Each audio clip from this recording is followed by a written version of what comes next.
Quand je vous dis maman, mère, c'est quoi les premières idées qui vous viennent à l'esprit?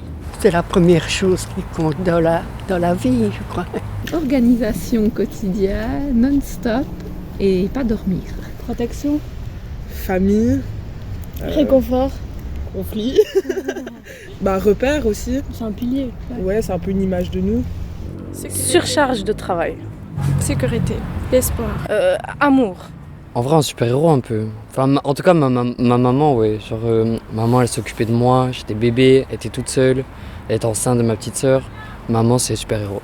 Moi, j'imagine son métier, infirmière. Vraiment, c'est aussi la personne sur qui je peux compter. Le soutien est toujours là. Moi.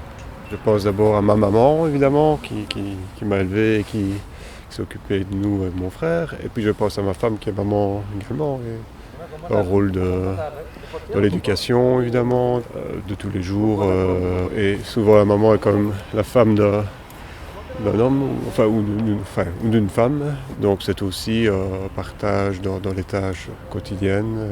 Est-ce qu'on peut être une femme, selon vous, sans être mère? Oui, on peut être une femme sans être une mère, mais enfin, je trouve qu'il faut quand même avoir des enfants pour être bien, enfin. Oui, c'est pas une obligation pour moi d'avoir des enfants. Pour celles qui ont la chance de pouvoir vraiment choisir, pour moi ça doit vraiment être un choix posé parce que ça change complètement la vie. La vie avec le papa, qui reste ou qui reste pas. Et puis ça change aussi la place du grand frère. Puis ça change la place de la maman, enfin de la femme. Au niveau du travail, ça dépend de l'enfant qu'on a, mais dans mon cas, c'est un enfant qui est polyallergique. C'est au quotidien, c'est tout pour l'enfant, quoi. C'est du non-stop. On va plus nulle part et on donne plus aucun temps de liberté par rapport à voir des amis, etc. C'est très compliqué. Oui, complètement. Bien sûr. Pas parce qu'on n'est pas une maman qu'on n'est pas considérée comme femme. Oui. Oui, il n'y a pas besoin d'être mère pour être femme. Enfin, on est femme avant d'être mère. Oui, mais c'est un peu difficile quand même. Il faut les enfants pour me rassurer, quoi. Ouais, parce que... Oui, on peut être on n'a pas besoin d'être une femme pour être maman, mais on a besoin d'être maman pour être une femme.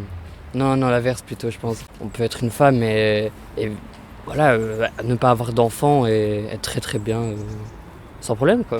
Ma marraine, c'est une femme formidable. Ouais, elle n'a pas d'enfant et pourtant, c'est une femme formidable. Pour moi, oui, vu que, il y a très bien des familles où les parents sont du même sexe, pas maman et qui s'épanouissent dans leur vie. J'ai ma marraine qui n'a pas d'enfant et qui n'en a jamais eu et pourtant qui s'épanouit dans sa vie. Bien sûr que oui, c'est un choix. Ou parfois on n'a pas le choix, mais sinon oui, il y a des femmes qui souhaitent ne pas être mères. Tout à fait, oui. Je pense que c'est vraiment subjectif. Certaines femmes ont besoin vraiment d'être maman, je pense, mais elles peuvent s'épanouir, être une femme sans être maman également. Donc je ne crois pas qu'on s'épanouit spécialement en étant maman pour une femme. Ça peut être une carrière, ça peut être plein de choses. Ce n'est pas obligatoire d'avoir des enfants pour une femme pour s'épanouir. Est-ce que vous pensez que le regard de la société a évolué ou devrait évoluer sur les personnes qui justement ne veulent pas être mères ou ne sont pas mères? Ça c'est le choix que la femme fait. Hein. Si elle ne veut pas d'enfant, elle ne veut pas d'enfant. Mais je ne sais pas si la société fait quelque chose pour ça. Oui, je pense quand même que ça évolue. Oui, il y en a de plus en plus et j'entends pas de jugement.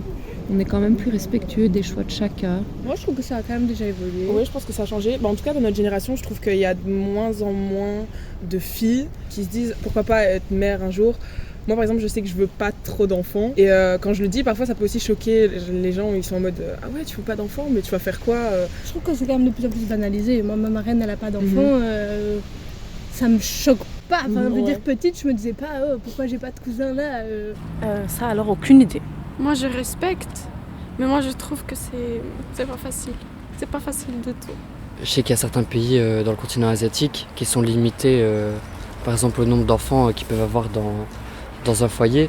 Je pense qu'il faut savoir se limiter nous-mêmes et savoir réellement ce qu'on veut. Est-ce qu'on veut avoir un enfant pour pouvoir s'épanouir tranquillement, pouvoir l'éduquer, ou est-ce qu'on veut un enfant parce qu'on est conditionné à vivre dans une société où voilà, on doit vivre avec des enfants, avoir une belle une belle voiture, une belle maison, etc. Je pense que si on veut avoir un enfant, on le fait, et si on veut pas, on le fait pas tout simplement. Je pense qu'il y a encore de l'évolution à faire, surtout avec les clivages politiques qui se passent en ce moment. Il y a encore du boulot, vraiment. Parce qu'on a toujours l'image typique d'une famille où c'est un père, une mère et 2 enfants. Ça fait un moment où on est habitué à ce schéma et du coup on s'imagine que ce schéma-là c'est le bon. Alors que pour moi, à partir du moment où tu aimes ton enfant, pour moi t'es un parent. Je pense que oui. Même si c'est pas encore dans les mœurs, ça, l'avortement, c'est une question essentielle. Quand on voit Trump aux États-Unis, même ici, ils viennent de voter, on avait demandé un allongement du temps de gestation avant de pouvoir avorter. Évidemment, la droite catholique a refusé. C'est tous des vieux mecs qui prennent les décisions et ils ne sont pas dans le corps des femmes, quoi. Donc voilà, pour moi, mon corps, c'est mon choix, c'est ma liberté. Ça évolue, surtout à mon avis dans les générations les plus jeunes. Les personnes les plus âgées ont peut-être encore un peu de mal des fois à se dire il n'y a pas eu d'enfants. On voit plus ça des fois comme un souci peut-être que les générations plus jeunes.